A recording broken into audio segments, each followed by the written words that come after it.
Hi, Nikki. Hi. My name is Wendy McDatt, and I am a marriage family therapist trainee here at Hope International University Counseling Center. And I'm under the supervision of Susan Hastings, Dr. Susan Hastings. And before we begin our session, I just want to take care of some of the housekeeping business part of our working together. And the first thing I wanted to go over is confidentiality. I want to make sure that this is a safe place for you to come and share your feelings and thoughts and problems and things that are going on. So I want to reassure you that this is just between you and I, and possibly Susan Hastings, Dr. Susan Hastings, who is a doctor of marriage and family therapy. So I'm training under her license, and she will mentor me to be a better therapist for you. Do you have any questions about that, about the confidentiality? No. Okay. Now, the only exception to that is that I am what's called a mandated reporter. So if we come into a situation where you become a harm to yourself or to others, then I'd be required to report that. And it's not something where I'm tattletelling on you or something. It's something that we will join together. I'll let you know, and we will work together to keep you safe or to keep others safe. Okay, so it's really better. It's for your benefit, really, is what we hope you feel safe, that we're joining you in your health and your well-being. Okay, do you have any questions about that? No. About the mandated reporting? Okay. And then consent to treatment. We want to get your consent for treatment. So just like when you go to the doctors, you have to sign those forms saying you consent to be treated by the doctor. This is talk therapy is considered a treatment, and we come up with different plans and things that we hope will help you with your mental health and whatever you're going through. So that is considered treatment, and we talk about some difficult emotions and some tough topics, and that can be kind of draining sometimes. So we just wanted to get your consent that we can work together in that manner. Is that okay with you? We can get your consent on that. Oh yeah. Okay. Then also we have a policy as far as payment goes. So our charge is $20, and we'll just take care of that. You can take care of that before you come into session, and then all the business stuff is out of the way, and then you and I can just talk. And then we have a cancellation policy that you'll pay for the session even if you don't show up, if you don't call 24 hours ahead of time. So just a 24-hour cancellation fee, so we can get the bills paid. But you can also, if you have an emergency or something, just give us a call. Okay. So if you have a session at 5 o'clock on Tuesday, by 5 o'clock on Monday, we'd like to hear from you. Oh, Okay. Yeah. All right. Do you have any questions about any of that? No. Sounds good. Okay. All right. So before we begin, have you ever had therapy before? Yeah, I've been to therapy, kind of in and out. In and out. Okay. Yeah. For how many years? About? Since I was like 13, so now I'm 30. Oh, okay. Okay. So since you were a teenager. Yeah. Okay. And how was your experience? Well, as a teenager, it was, I guess because it was new, I didn't really like it. But then, as an adult, I find it very helpful. So I try to go as much as I can. Okay. All right. Was it your choice as a kid to come in? No. Just my teacher noticed that that something is I'm depressed, so she told my mom about it in school how to go to. Okay. So overall, it was a positive experience. As a teen, not so much, but as an adult, yeah, very helpful. Yeah. Okay. Okay. So what brings you into today? Well, I thought I'd go back to therapy. My therapy all my life, it's been for my eating disorder. Okay. And I felt like I was getting better at it, but I feel like now it's kind of coming back. So. Okay. So you've had an eating disorder for how long? Since I was 11. Since you were 11. Okay. And can you tell me a little bit more about how that shows up in your life? What is it like? What kind of eating disorder? I was bulimic since like 11 to maybe 20. Okay. And then after that was just like, it's just binging and then like starving. And binging, starving is like keep Yeah. going. And there was a time where it was just binging, and then there was a Okay. time where it was just starving. But now it's like back and forth again. Okay. Where you're binging and starving. Mm-hmm. And this has been since you're age 11, it started. Mm-hmm. And then it's pretty much continued. Yeah. But maybe takes a different form. Yeah. And what triggered this? Do you have any idea? Like when you were young, when it first started happening? Yeah, for a long time I didn't know, but then now I realized that my mom, she's very concerned about her appearance. Okay. So she does all this like face diets. Oh, face. Like like Oh, the fad diets. Anything fat that comes diets. along. Yeah, And then Mhm. she will always monitor what I'm eating too. Oh, She okay. like won't let me have ice cream, or she won't give me money for like buy snacks at school. Mm-hmm. And Do you feel like you were overweight?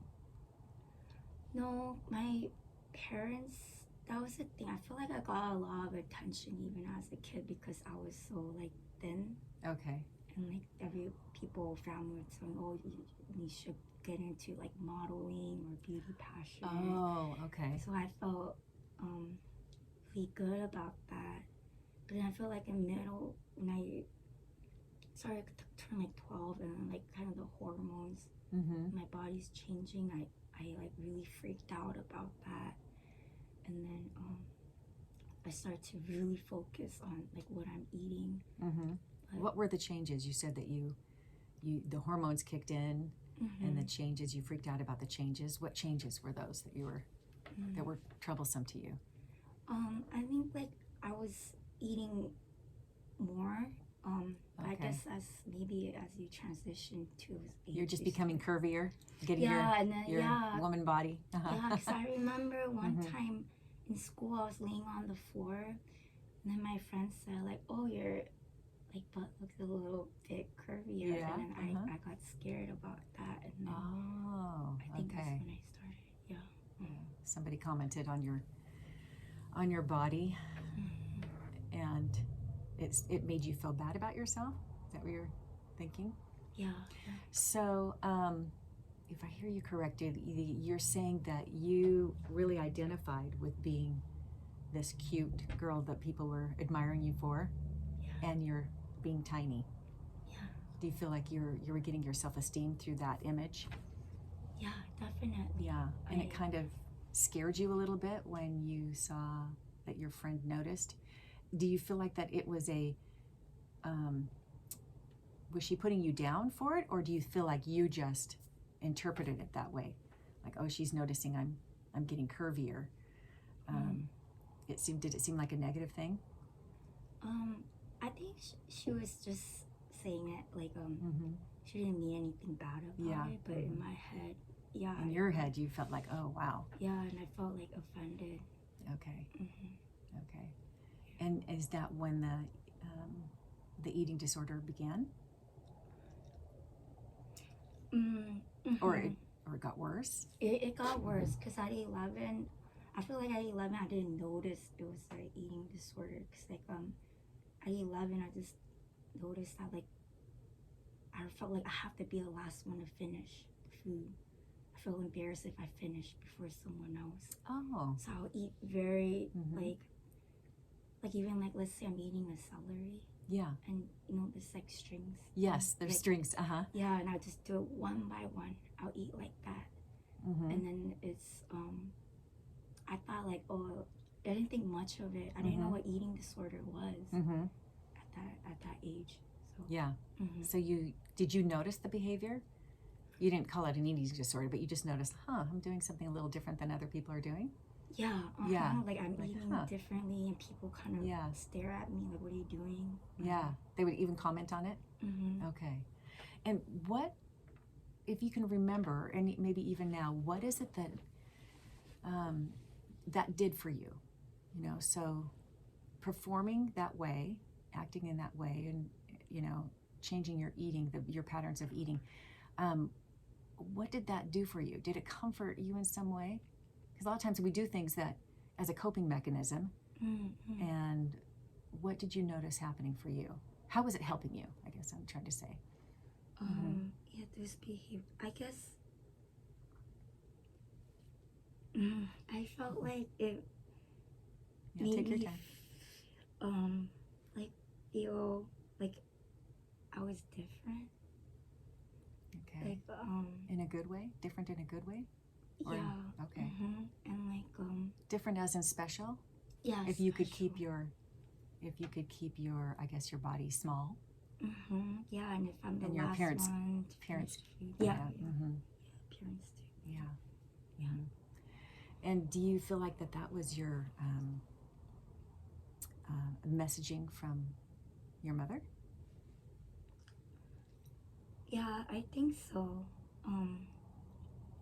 Yeah, she used to brag about me a lot, about like how I like pretty or whatever, and I just wanted to keep that up, and I would try to follow like what she's eating. So did she have an eating disorder as well? She told me when she was younger she was bulimic. She said like maybe a few months and then it's went away. Oh, okay. From what she told me, Yeah. Do you think that's accurate? I'm not sure. Who knows? Yeah. Are you close to your mother now? No, she passed away like 7 years ago. Oh, she did. We weren't really close. Yeah. Yeah. And how is that for you that she's gone?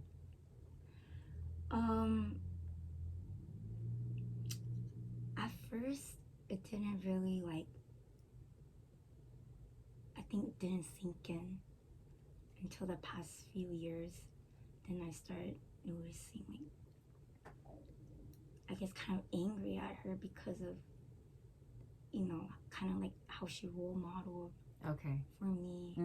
And how that's kind of mindset still stick with me. Like I feel like I have a disease in my head, and I feel like it kind of stemmed from my mom's or something. Now I just feel like kind of angry about it. Yeah. Like kind of blaming her. Yeah. Yeah, thinking back, you wish you didn't have this problem. And as you're thinking about it, you're thinking, wow, my mom gave me this problem. And so it brings up those emotions of anger. Yeah, understandable. So what I'm wondering is that, do you feel as a child that's what brought acceptance to you, that you felt like to receive love from your mother, that you had to keep that image up? Or do you feel like you were loved for other things, or that was actually how you got accepted and loved, is through your appearance? Yeah, I felt like that was the only way I could receive that kind of love. Okay. Yeah. Okay. So that's how you felt it from the outside forces of people that cared for you. You felt that message from them. So now I'm wondering, what messages are you receiving from yourself? What's that voice in your head saying to you now? If you gain a few pounds or those kind of things. Yeah. I felt like I was getting better. You know, like telling myself there's more to me than my appearance. You know, I have a lot of close friends. I feel like people like me for me, but not really, because then like my voice tells me like I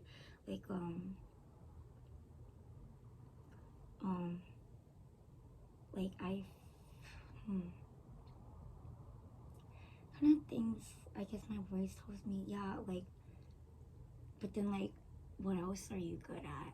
Because I felt like the only thing I was good at was my appearance. I feel like I was never good in school. I'm not good at anything. I don't excel in things academically or Mhm. professionally. So my voice is telling me, well, if I gain weight, then like what else is there? I have no value to myself. Okay. It's like I've been really, really skinny in the past, and Mhm. I felt like that was like my biggest accomplishment. Mhm. And now I'm not at my ideal body weight anymore. So now I'm just thinking there's nothing Okay. much Mhm. value to myself. Yeah. Yeah. So that's the voice in your head telling you that that was kind of your one superpower.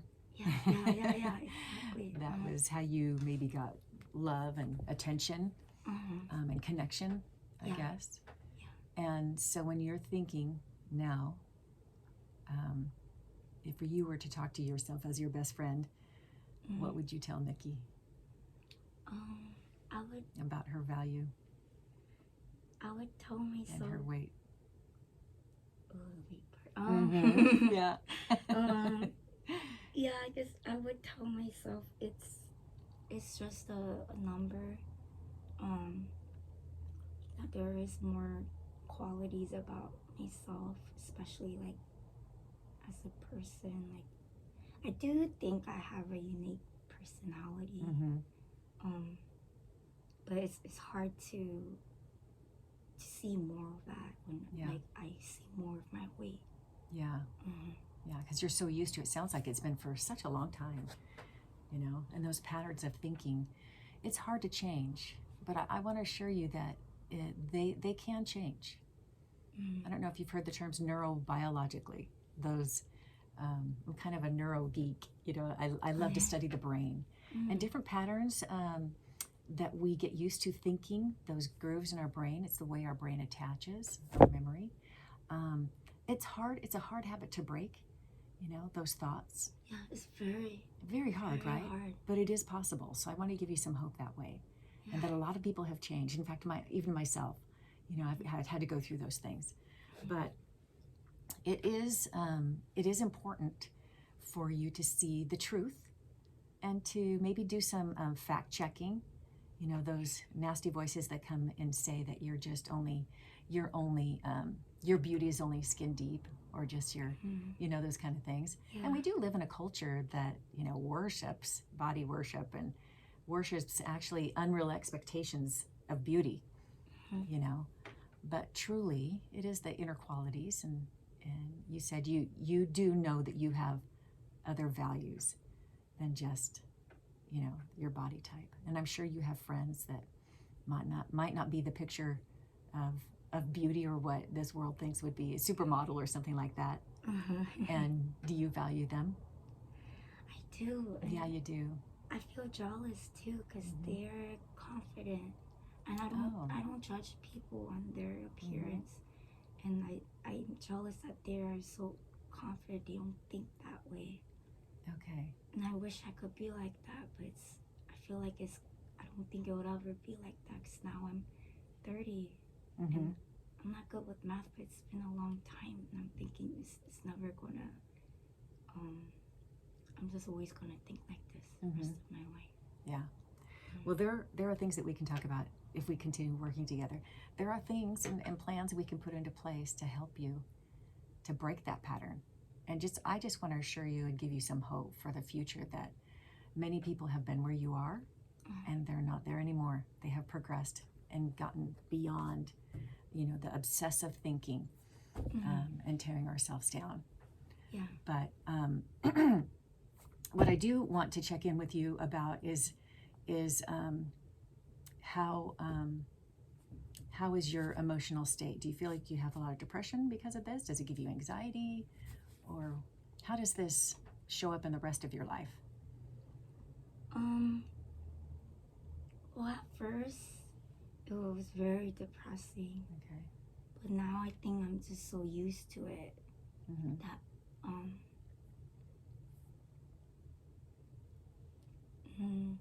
I think I am getting better. Okay. I guess not depressed or anxious. Well, actually, no, anxious. Anxious. Okay. Yeah. Okay. So would you say that you struggle with depression and anxiety? Comes and goes?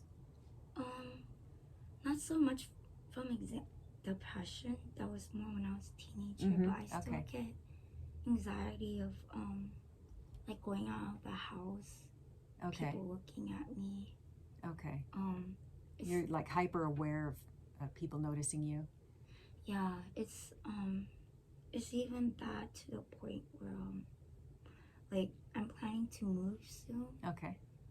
But because I grew up in Garden Grove, I've lived there for like 20 years, so I know a lot of people there.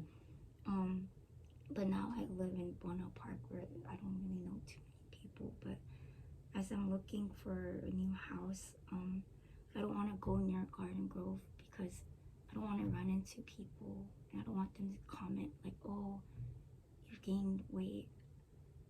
So it's been stressing out my husband because like I can't believe you're making that kind of decision just because of what you're scared of what other people would think. But I do, and even if my friends want to go there just to hang out, have dinner, I don't tell them the truth. I tell them I'm busy or something.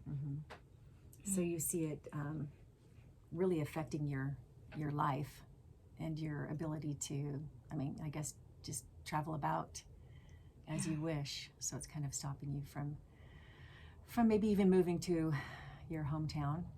Yeah, or even anywhere. I told him like I don't want to go to Fountain Valley because it's right next to each other. Because you might run into some old friends and you don't want them saying, "Oh, wow, she gained a lot of weight" or something like that. Yeah. Yeah. Now, I know I've had those thoughts too about, a lot of us do, about going back to our high school reunions and those kind of things, you know. We go on those crash diets and try to look all good. But what I hear you saying is that this is not just, this has gone beyond the normal, how we all think about that, that it's really upsetting to you and maybe to your husband as well. Yeah, I know it stresses him out too. Yeah. Does it cause a conflict in your marriage? Are you worried about anything in your marriage because of it? He's helped me at least with the eating behaviors. He would tell me like stop tearing up your food like that. You know, he keeps like his eyes on me like that. But do you feel supported? Oh, he supports me a lot. Okay. Yeah. Okay. But I feel like there is strain with when we've been together for 7 years. His family lives in San Jose.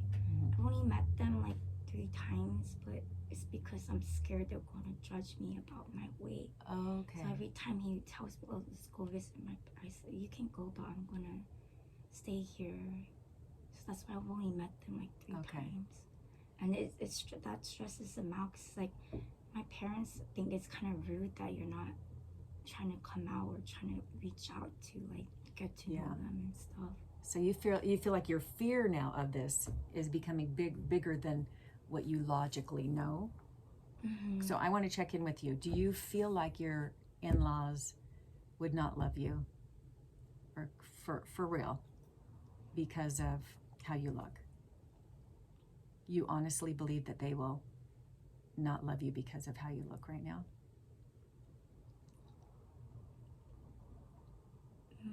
Do you think that they're really judgmental and they just thought, wow, this girl, we want her for our son because she weighs the right amount? I guess not. Just check in with yourself. I just want you to ask yourself that question. I guess they can love me, but I'm scared they might tease me or make comments about my weight. But and then what would happen if they did?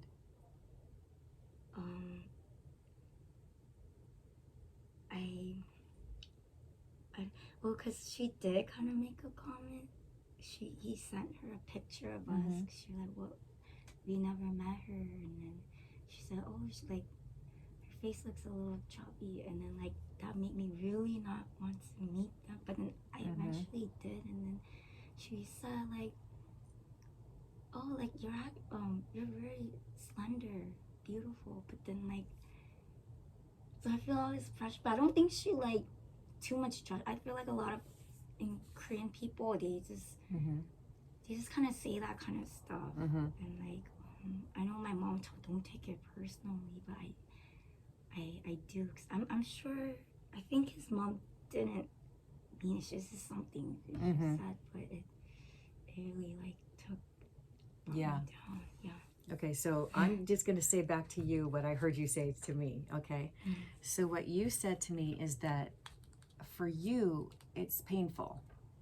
It feels, correct me if I'm wrong, but it feels like a disconnection. It feels kind of like a rejection when you heard her comment on your looks. Although she has even complimented you, what you feel is a compliment is that, oh, she's so thin and beautiful. So she has said that too. But what you said rationally, you said that she didn't mean it in a negative way or to disconnect from me or push me away. Culturally, people just comment and say things, and it doesn't mean anything really personal. But for you, you take it personal. Okay, so part of that is now you've would you say that's accurate? Oh yes. Okay, so knowing that to be the truth, this is where that narrative in your head can start to change, because you can start doing some thought stopping. We'll give it a name. Yeah. Thought stopping. So when you like notice that. yourself starting to kind of beat up on yourself and to really not tell yourself the truth. Yeah. You know, you're not telling yourself the truth is that, you know what, my in-laws do see more. That's something they say. So it's like if you can actually, sometimes even if you say it out loud and say, okay, Nikki, that's the story I'm making up in my head. But the truth is, you know, and you could even think yourself like, okay, thank you for trying to protect me from harm. But the truth is that my in-laws care for me for way more than my looks. There's a lot of pretty people, but not everybody could marry my son. You know, and that he's happy with you and he does love you. And that, you know, like, it's okay. I'm going to love myself. And I'm going to be kind to myself. And you're okay, Nikki. You're all right. That's, you know, kind of comfort yourself and say, it's okay. I'm going to be kind to myself. Do you think you could start practicing something like that? Stopping that thought and saying, oh, okay, I see what's happening here. I'm not telling myself the truth. I'm going to fact check that thought. And say, is that true? Are my in-laws that shallow? Yeah. Is my husband say, I know I've had a problem with this in the past, and I'm afraid of really rejection and the loss of connection, which, you know, connection is an irreducible need of every man, woman, and child. You know, we all need it. That's what it's about. And so to protect ourselves, sometimes you start coming up with a story, that narrative, to protect yourself. But you can say, you know what, this isn't working for me anymore. It's causing me to really isolate yourself. And I know in other relationships, they're starting to suffer, is wondering like, why will she not be with us? Yeah. And so if you can start telling yourself the truth, because we just decided that that's what it was. The truth is that you are more valuable and you are worthy of love and connection beyond what you look like. Yeah. And the truth is, when you look around in the world, you know, that's what's true. People are connecting and loving each other, no matter what size they are or color, and we forgive each other for our flaws. We're not going to be perfect. And, you know, I think your husband's going to forgive you. And you forgive him for things that he does and ways he looks and on his bad hair day. Do you still love him? Yeah, of course. Yeah. And do you feel like he can love you on your bad hair days and your imperfect days? Yeah. Rationally? I know you're, you know, maybe the harsh critic in your head might not be so loving, but when you really tell yourself the truth, do you feel loved by your husband?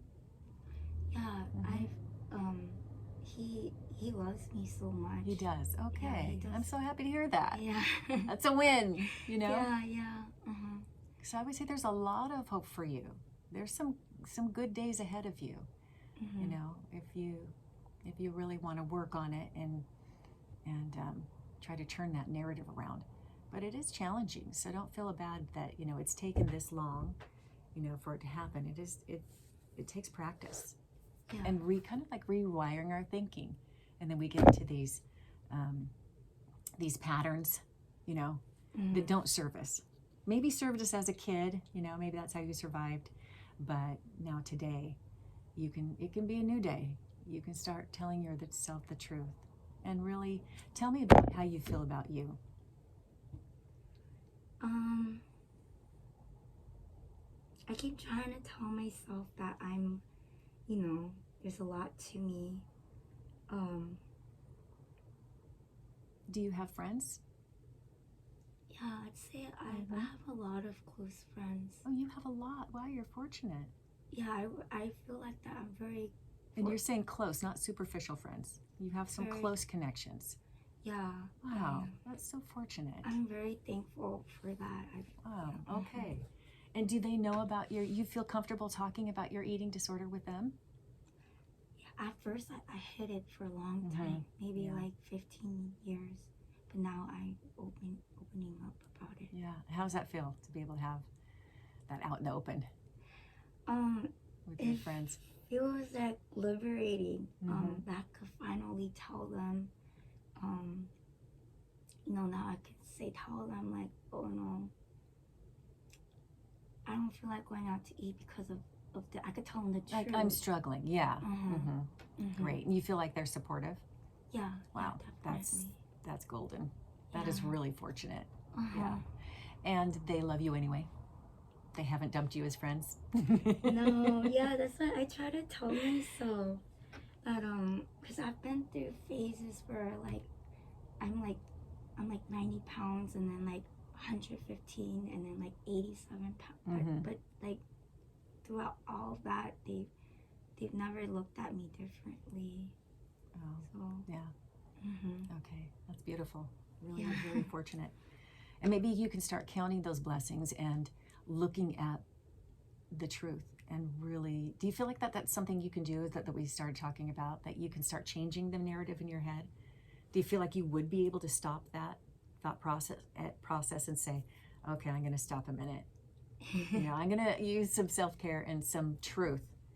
I'm going to fact check that thought and I'm going to tell myself the truth. My friends love me. My husband loves me. My in-laws want to connect with me. And that's the truth. That is the truth. And I'm going to allow myself to be human, to be flawed, beautifully flawed, and still be loved by those around you. It's hard, but you're going to accept the truth, because that is the truth. It sounds like Nikki. Yeah. Yeah, it's something. Yeah, I feel like that's the only thing I can do. That's the right way to do it. To tell myself. Yeah, tell myself the truth. But it's like other side of me is like gets loud. Yeah, I believe the lies so much that like it's hard to disengage from that. I guess. Yeah, it is. And when you've struggled with that in the past, is there something you have done that has worked for you in the past? What has, because I know you said it kind of ebbs and flows. And so if you've had a struggle, when it starts to get better, what is the trigger that helps you? Can you identify something that helps you push through it? I feel like my self-consciousness, it's always been there, but I feel like it felt better when I stopped putting like restrictions on what I eat, like what time I eat, how I want to eat my food. I think when I start letting those go, start to feel a little like more comfortable. Like I'm starting to become a little bit more free. But then I get scared because then I feel like I'm gaining weight. Like I even feel anxious putting on like clothes. I rather wear pajamas every day because it's not really forming. Oh, okay. You don't like your form to show? When I'm less than 100 pounds, I like to do it. Okay. But when I'm more than that, I'm very scared. But yeah. What's the worst thing that would happen if you did gain weight? The worst thing. What do you think would happen?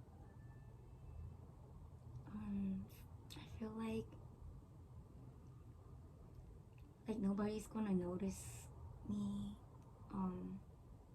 I'm not going to if I can't wait.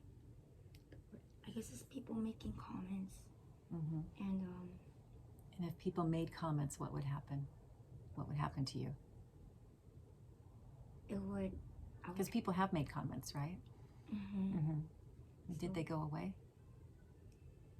Honestly, no. I still remember comments from when I was, a kid, Mm-hmm. and it's like flashback kind of. Mm-hmm.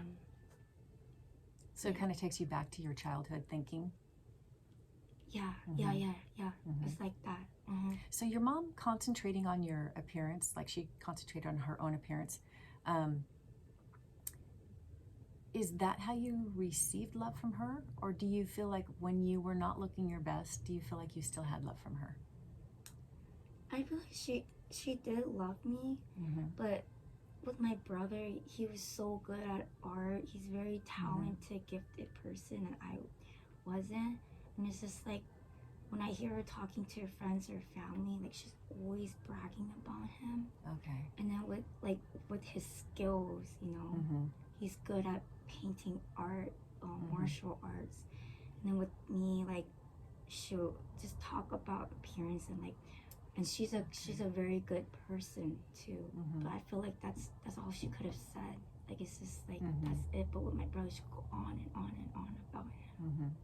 And to tell me in her family culture or in your culture,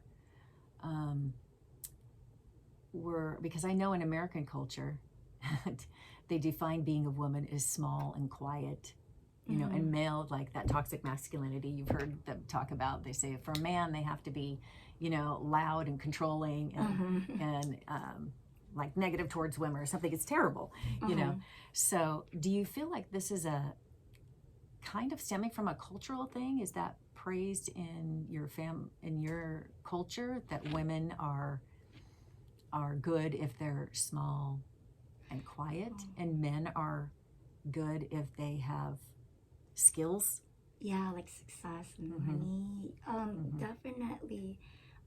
In Korean culture, I think because like it's such a small country and with a lot of people in there, it's very competitive just to get a job. And in Korea, plastic surgery is huge. Oh, it's really? the best. If you want to get plastic surgery, people will fly out to Korea to get it. And I know even as a kid, my parents said like, you're beautiful, but your nose is flat. But I said, when you turn 16, we're going to take you to Korea and get nose job. And then I would actually get excited about it. Like, I can't wait till I'm 16. Okay. And we would do that. And then later on, they started saying like, well, the new trend in Korea is the eyes. You gotta get double eyelids. In Korea, there's trends too. Now they're doing lip fillers. That's like what looks good. Okay. So very understandable then that this would be a loud voice in your head. Yeah. Because you grew up with that narrative, and it is a very, very big cultural thing. It sounds like it's even bigger than it is in America. Would you say? Yeah. Yeah. Wow. Because in Korea, you don't really drive cars. So for high school graduation, your parents would get you plastic surgery instead of buying you a car. They did that with my cousin too. When she was 18, they did plastic surgery as a gift. Oh, wow. Okay. Yeah, and it gets me so mad that it's like that over there. Yeah, that they're placing such a high emphasis on the superficial outwardness of a person. Yeah, that's challenging. Okay, so I can understand now why it's such a loud voice, because it's not just coming from your parents. It's a very large cultural voice as well. Yeah, it's yeah. Sometimes I wonder what it'd been like maybe if I was a different ethnicity. Maybe my mom's mindset would have been different too. Yeah, and sometimes I feel like maybe I should have persisted. Like, okay, I'm 16 now. Like, when are we going to Korea? Yeah. Okay. So, as you were speaking, to circle around to something else you were saying, is that as you were speaking, you were saying that this is something that comes and goes, and you're in my office today. Do you know what triggered this recent struggle? Oh yeah. You do. Yeah. There's a defining event. Yes. What's that? It was, I started working at an eating disorder treatment center for kind of teenage girls who are, it's like a rehab. They're struggling, yeah. And then I started working, and we have to eat with them, you know, proper meals, the right portioning. And I gotta keep eyes, like if they're doing things like tearing up their food, I have to stop them. Yeah. You know, or if they're like, I see them, they're trying to like exercise with their legs on the chair, I have to stop them. Okay. And like, I know with my binging, because there's a lot of food there. Yeah. Oh, there's a lot of food there. Yeah. Okay. And then like, I know, like I would like eat, because it's like I can't control what I eat, and I'll keep eating. And then like it's become a thing where I'm scared that they're going to see that. And then like I'll eat sometimes, like when they're in the restroom or something, I'll try to get some food and eat it. And then I felt like I've gained some weight from that, because I had to do a physical for the employment process. And then I try not to look at my weight, but I was looking through the photocopies sent to my work, and this I was 98 pounds. So that was like 2 years ago. And now like I don't, that's a good thing about me, is I stopped weighing myself. Yeah. But I think I've gained a lot more than that. And I think it was from working at that job, because I couldn't control what I eat. Not only that, but I still have the same behaviors of what the clients, the patients have, because I starve myself and I binge. And I couldn't take it anymore, because I, like my clothes are too tight on me. And then like I feel like my binging got worse, so I lied to my work and said, oh, I found an internship, so I'm quitting. But it was realistically, it was because I couldn't take it anymore. Yeah, because it was too triggering for you. Yeah. Yeah. Yeah. And have you been to a treatment center before? Have you received treatment for? I've been to the same one that my patient. Oh, really? Yeah. But I think these girls are so strong, even though they're forced to be in it. I went to one where my uncle forced me to be in it. Only did it for a few weeks. I got scared I was going to gain weight, so I stopped going. Okay. Okay, so you didn't go because you wanted to go. You said your uncle forced you to go? Okay. Yeah, but these girls, they stay in there for a few months. I only did a few weeks. I couldn't do the rest. Yeah. Were you dangerously low in weight?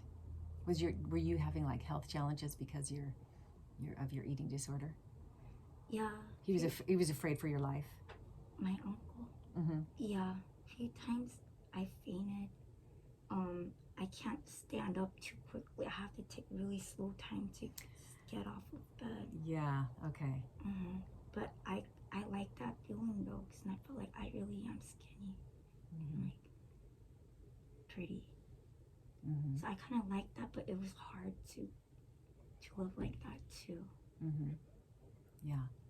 Yeah. And then did your husband, does he notice these kind of the ebb and flow? Can he kind of tell when you're struggling more? Do you try to hide it from him, or? I did at first. When I first met him, I was 90 pounds. Yeah. And I was 24. And it was the same height. How tall are you? 5'5". 5'5". Okay. And then as we started to get to know each other more, he noticed, like, he would ask me, why do you like eat your popcorn with a spoon? I told him I don't want to touch greasy stuff on my hands. But that also inside is like, I want to try to eat slower. And then he noticed that. He keep asking me, why do you do that? And then I told him. I was like, oh, okay, now he's very aware of what I do. And I'm thinking, it shows he really cares, because he was trying to touch me like, don't. Yeah. You feel like he's on your team. Yeah. More than being annoying, like, he's like the Gestapo. Yeah. Okay, that's good. So you do feel like you have a partner who's on your team. Yeah. Yeah. Okay. So I want to continue this discussion if you'd like to come back. Yeah. I think there's a lot of hope in your future, Thank and that you. we can turn things around. And we are running out of time for today's session. And what I'd like to do is we have it's called a session rating scale that I'd give to you. And this is something to be really 100% honest with, because I would really, if we're going to work together, I really want to know how you're feeling so that I can make sure that we're doing the best treatment and that we get the best outcome for you. So I'll just give you that and have you look over it. But what I'll do is I'll go through it with you, and if you don't mind just filling that out right now. And here's the scale. It says, I do not feel heard, understood, and respected. If you ever at any time didn't feel heard or respected, I want to know right away, because that would be good. And then so it's the scale. If you didn't feel heard, and then to the right is that I felt heard and I felt understood and respected. You know, that's a goal of ours here. And then the next one here is we worked on and talked about what I wanted to work and talk about. Do you feel like we were able to accomplish that today? You were able to work on what you wanted to talk about? Oh yeah, all of it. Okay, good. Because sometimes we can just start chatting. There's a lot of things going on in our lives, but we don't ever get to the main topic. And we want to make sure that we whatever you have a goal for, that we really focus in on that. Yeah. Okay, and then the next one is the therapist approach is a good fit for me, because there are all kinds of approaches, and if one thing is not working for you, there's so many different theories and modalities that we can work with. If one's not working, don't hesitate to let me know, and we can try something new. Yeah. And I just also wanted to give you the right to know that if I'm not a good fit for you, there's so many therapists out there that I encourage you to get help somewhere. Because sometimes if it's not clicking and you're not improving, I encourage you to keep going to get therapy, because I think that you're just right around the corner from some success. And I'm not a fit for everybody. So hallelujah that there's other therapists out there. Maybe you need someone older, younger, a male. I don't know what it is, but keep trying. And it's not going to hurt my feelings at all if you choose to change to someone else. And then let's see, overall today's session was right for me. So those are all. And what we'll do is we'll just go over something like this every session to just check in with you and to see where we can steer things to just better serve you. Is that okay with you? Yeah, I like that. Okay.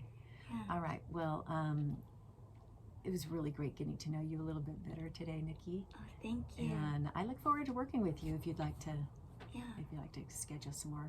Yeah, I would like to schedule for next week. Okay. And I was wondering, I like kind of like homework, like worksheets. Oh, okay. Maybe you could hold me accountable and Okay. So I feel like worksheets it helps me to remember to do put better narrative in my head. Yeah, good to know. Okay, great. Exactly what I'm looking for. Okay, so how about this week? If you will practice some thought stopping, okay, and see if you can catch yourself speaking negatively towards yourself, and say, okay, stop that thought and say, I'm going to tell myself the truth, because I know that you rationally told me the truth today, that you know that it's not true, that people do love you, and you have a lot of good connections. They care about you for more than just your superficial, because that doesn't last long. That doesn't really connect people. You feel connected when you're giving in another way. It sounds like you're a good friend as well. Otherwise, it seems like close relationships disappear if you don't have the tools to be close. So what you're going to do is you do that. Notice yourself doing it. That's a big step. And then stop that thought and then tell yourself the truth. Okay, let's do that. That'll be your homework for this week, and then we can talk about it next week and see how it went. Okay. See how challenging it is. Okay, I'll write it down. Okay, terrific. Thank you okay, so then much. I'll see you next week. Thank you. All right, See you. thanks.